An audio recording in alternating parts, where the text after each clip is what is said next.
আপনি কি আপনার ভিডিও নিয়ে দুশ্চিন্তায় আছেন? কেন ভিডিওর কোয়ালিটি ভালো হচ্ছে না? ক্যাপকাট দিয়ে কিভাবে ভিডিও কোয়ালিটি ভালো করা যায় এটা আপনাদেরকে আজকে আমি দেখাবো। ক্যাপকাটে চলুন দেখে আসি। তো আমরা হোম স্ক্রিন আসার পর আমরা প্লে স্টোরে যাবো। প্লে স্টোর থেকে ক্যাপকাটটি ওপেন করে নিব। ওপেন করে নেওয়ার পর আমরা নিউ ভিডিওতে যাব, নিউ প্রজেক্ট এড করবো। নিউ প্রজেক্ট এর আমাদের যে কাঙ্ক্ষিত ভিডিওটা আছে 3 সেকেন্ড, এটা এড ভাই করবো।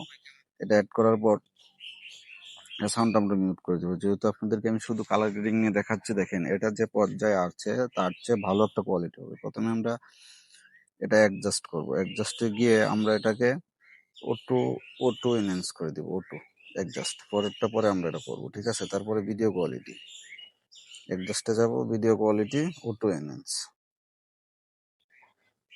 দেখতে পারতেছেন তফাৎটা, ঠিক আছে? তারপর এটাকে আমরা চাইলে আরো সুপার রেজলিউশন নিয়ে যেতে পারবো। যেমন 2K করে দিই, অ্যালাউ। আমরা কিছুক্ষণ অপেক্ষা করি। এই 3টা দিয়ে আমরা ভিডিও কোয়ালিটিটা 4K হয়ে গেছে, তো এটা আমরা আবার ঠিক করে নেবো। অ্যাডজাস্টে যাবো,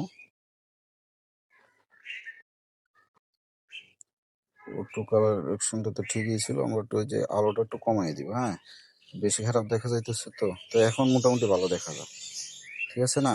এখন মোটামুটি ভালো দেখা যায়, তো আমরা কোনো কিছু পরিবর্তন করব না। তো বন্ধুরা দেখতেই পারতেছেন ভিডিওটা আগেরটা আর অন্যটা